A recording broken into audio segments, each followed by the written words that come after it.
আজিৰ এই CC12 দ্বাৰা আয়োজিত বিশাল গণসমাৱেশত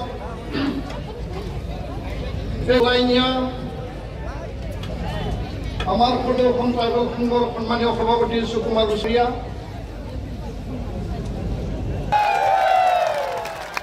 আমাৰ জুবিনদাৰ সমাধি ক্ষেত্ৰৰ ওচৰতে আছে। জুবিনদাৰ চিনেমা আহিছিল ৰৈ বিনালে, তাৰ আগত ট্ৰেইলাৰ আহিছিল আৰু জনজাতিসকলৰ ঐক্যতা অধিকাৰ সুৰক্ষিত স্বাৰ্থত এইটো ট্ৰেইলাৰ হয়। অসম চৰকাৰে যদি বৰ্তমানৰ জনজাতিক অধিকাৰক ধ্বংস কৰি পেলাই যদি ৰিকমেণ্ডেশ্যন দিয়ে আৰু ভাৰত চৰকাৰে বৰ্তমানৰ 14টা জনজাতিক নস্যাৎ কৰি পেলাই 45 লাখ জনজাতিক ধ্বংস কৰি 1.5 কোটি মানুহ যদি ওপৰত চাপি দিয়ে, বৰ্তমানৰ জনজাতি কেতিয়াও বহি নাথাকে। আৰু ইয়াৰ প্ৰমাণ আমাক ল'ব নালাগে। অসম চৰকাৰ ভাৰত চৰকাৰক মই কৈছোঁ CC12 হয়, কাৰণ আমি সংগ্ৰামী হয়, ত্যাগ স্বীকাৰ কৰিব আমি পাৰোঁ আৰু ত্যাগ সেই চেক্ৰিফাইচ আমি কৰি আহিছোঁ। সংগ্ৰামৰ মাজেৰে প্ৰকৃতিয়ে দিছে যিসকলক ব্ৰিটিছৰ শাসন আছিল, যি সময়ত ভাৰত মহাত্মা গান্ধীৰ আন্দোলনৰ যোগেদি ভাৰত স্বাধীনতা লাভ কৰিলে, তাৰ পিছত আমাক অধিকাৰ দিলে। এই অধিকাৰৰ আগতে আমি অসমৰ ভূমিপুত্ৰ আমি কাটিছোঁ, জংগল ৰক্ষণাবেক্ষণ কৰিছোঁ আৰু এই অসমখনৰ ভূখণ্ডক আমি সুন্দৰকে সজাই ভৱিষ্যতৰ কাৰণে এই ভূখণ্ডখন আমি ৰক্ষণাবেক্ষণ কৰি আহিছোঁ। আৰু প্ৰকৃতিয়ে আমাক জনজাতিৰ স্বীকৃতি তাহানিব দিছে হাজাৰ হাজাৰ লাখ বছৰ আগতে, আৰু ইয়াৰ পিছতে ভাৰতৰ সংবিধানে আমাক এই স্বীকৃতি প্ৰদান কৰিছে। মই ইয়াৰ কাৰণে ক'ব বিচাৰোঁ যে ৰাজনীতিক স্বাৰ্থত, ৰাজনীতিক লাভালাভৰ স্বাৰ্থত 2014-16 হওক, 2019-ত আন্দোলন প্ৰতিহত কৰাৰ স্বাৰ্থত, 2025-ত, 2026-ত বিধানসভা নিৰ্বাচনক লৈ যদি এই কথা চিন্তা কৰিছে, এই কথা আমাৰ কাৰণে ভাল নহ'ব। ইয়াৰ কাৰণে এই মঞ্চৰ পৰা ভাৰত চৰকাৰ, অসম চৰকাৰক আমি আহ্বান জনাইছোঁ, ভাৰত চৰকাৰক আহ্বান জনাইছোঁ 2019 চনত ৰাজ্যসভাত যি বিল তেওঁলোকে টেবুল কৰিছে, ৰাজ্যসভাত যি বিল আনিছে, সেই বিল কোনো কাৰণত যাতে সেই বিল পাছ নহয়, তাৰ কাৰণে অসমৰ বৰ্তমানৰ জনজাতিসকল আমি দাবী জনাইছোঁ, আহ্বান জনাইছোঁ। আমি স্পষ্ট ভাষাৰে কৈছোঁ, চিধা ভাষাৰে কৈছোঁ, আমি কোনো জাতি জনগোষ্ঠীৰ বিৰোধী নহয়, জনগোষ্ঠীৰ বিৰোধী আমি নহয়। তাহাঁতৰ লগত আমি সামাজিক সংঘাত বিচৰা নাই, তেওঁলোকৰ লগত আমি সংঘৰ্ষ সংঘাত আমি বিচৰা নাই, কাৰোক আমি হিংসা আমি নিবিচাৰোঁ, কাকো আমি অন্যায় নকৰোঁ।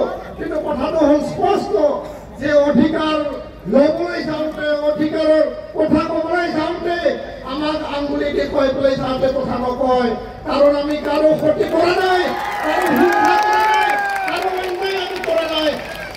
এই কথাটো মই স্পষ্ট আকাৰে কৈছোঁ। সন্মানীয় সংগ্ৰামী ৰাইজ, এই কথাটো স্পষ্ট যে 8 বাৰ RCI ৰিজেক্ট কৰাৰ পিছত আৰু বিভিন্ন বক্ৰ পথৰে আজি তেওঁলোকক জনজাতি কৰিব বিচাৰিছে। এই কথাই আমাৰ মনত দুখ দিছে। আমাৰ অসমখনত এখন চৰকাৰ আছে, যি চৰকাৰে নহওক, আৰু যোৱাটো সময়ত আমি দেখিবলৈ পাইছোঁ অসমৰ সকলো ৰাজনৈতিক দল, অসমৰ সকলো জাতীয় দল সংগঠন, ছাত্ৰ সংগঠন সকলোৱে জনজাতি হোৱাটো সমৰ্থন কৰিছে। তেওঁলোকে বিবেচনা কৰক বৰ্তমানৰ জনজাতিসকলৰ অস্তিত্ব সুৰক্ষিত ভৱিষ্যতৰ কথা, আৰু যিসকল অঞ্চলত সভা সমিতি কৰিব, আৰু ইয়াৰ পিছত কোকৰাঝাৰত এখন বিশাল ৰেলী হ'ব, জোনাইত এখন বিশাল ৰেলী হ'ব, মৰিগাঁৱত হ'ব, ধুবুৰীত হ'ব, ডিফুত হ'ব, আৰু উজনি অসমত ডিব্ৰুগড় নহ'লে শিৱসাগৰত আমি বিশাল সভা আয়োজন কৰি আমি দেখুৱাই দিম যে জনজাতিসকল শক্তিশালী মাত্ৰ নহয়, অধিক শক্তিশালী হয়। আৰু অসমখনক চাৰি সীমা যদি জনজাতিসকল যদি নাথাকে এই অসম কেতিয়াও সুৰক্ষিত নহয়। এই কথাটো মই স্পষ্ট আকাৰে ক'ব বিচাৰিছোঁ। আৰু মই কৰিব বিচাৰিছোঁ যে আমি সকলোৱে নিজে উপলব্ধি কৰিব লাগিব যে আমাৰ অধিকাৰক যদি কোনোবাই ক্ষয় ক্ষতি কৰিব বিচাৰে, ধ্বংস কৰিব বিচাৰে, আমি বহি থকাৰ এইটো সময় নহয়। ইয়াৰ কাৰণে মই সকলো অট'নমাছ কাউন্সিল, সকলো চিফ চিভিল কাউন্সিলক আহ্বান জনাইছোঁ। আজি যি ধৰণে টংকেশ্বৰ ৰাভা ডাঙৰীয়া আহিছে, তেনেধৰণে সাহস কৰি পেলাই এই মঞ্চত আহক। আপোনালোকেও জনজাতীয় হয় আৰু জনজাতিৰ কাৰণে এই চিফ চিভিল আৰু এই অট'নমাছ কাউন্সিল দিয়া হৈছে। 22জন MLA অসম বিধানসভাত আছে, 4জন মন্ত্ৰী অসম বিধানসভাত আছে, স্পীকাৰ আছে, ডেপুটি স্পীকাৰ আছে। এই 22জন বিধায়ক MLA অহা 25 নৱেম্বৰত কি ভূমিকা লয়, ৰুলিঙত আছে, অপজিশ্যনত আছে, য'তে নাথাকক কিয় জনজাতি আপোনাৰ জন্মগত অধিকাৰ, তাৰ পিছতে আপুনি বিধায়ক। জনজাতি প্ৰথম, জনজাতি প্ৰথম, তাৰ পিছতে ৰাজনীতি আৰু বিধায়ক। আৰু ইয়াৰ কাৰণে আদিত্য খাখলাৰীসকলে দাবী, ধমকি, ভয় ভাবুকি দিছে। ভয় কৰিব লাগিব একো নাই। মই কৈছোঁ আদিত্য দাক যে আপুনি অলপ গালি খোৱাটো ভালে হৈছে। আপুনি অলপ গালি খালে আমাৰ জনজাতি সমাজ মানে জাগ্ৰত হৈ উঠিব। অলপ গালি খালে খং উঠিব। সমৰ বিনিময় হিংসা নহয়, সমৰ বিনিময় কাকবা অন্যায় কৰা নহয়, কিন্তু আমি এক ঐক্য হৈ উঠিব। আৰু খাখলাৰীক গালি পাৰা, গালি দিয়া সময় শেষ হৈ গ'ল। আজিৰ পৰা যদি কোনোবা গালি পাৰে, আমি আদিত্য খাখলাৰীৰ হৈ ট্ৰাইবেল সংঘৰ হৈ কৰিছোঁ। ইয়াৰ কাৰণে জনজাতি সংগ্ৰামী ৰাইজ আজিৰ পৰা এই সংগ্ৰাম আৰম্ভ হৈছে, এই ট্ৰেইলাৰ আৰম্ভ হৈছে। আৰু সঠিক আৰু বাস্তৱ আন্দোলন, শান্তিপূৰ্ণ জংকী গণতান্ত্ৰিক আন্দোলন লক্ষ লক্ষ লোক ওলাব।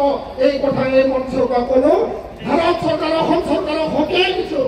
জনজাতি ধ্বংস কৰি যিকোনো বিনিময়ত ৰাজনীতিৰ স্বাৰ্থত যি জনজাতিকৰণ কৰিব ওলাইছে, তাৰ পৰা বিৰত থাকক আৰু নিজে উপলব্ধি কৰক ইয়াৰ দ্বাৰা কোনো ৰাজনীতি লাভৱান নহয়।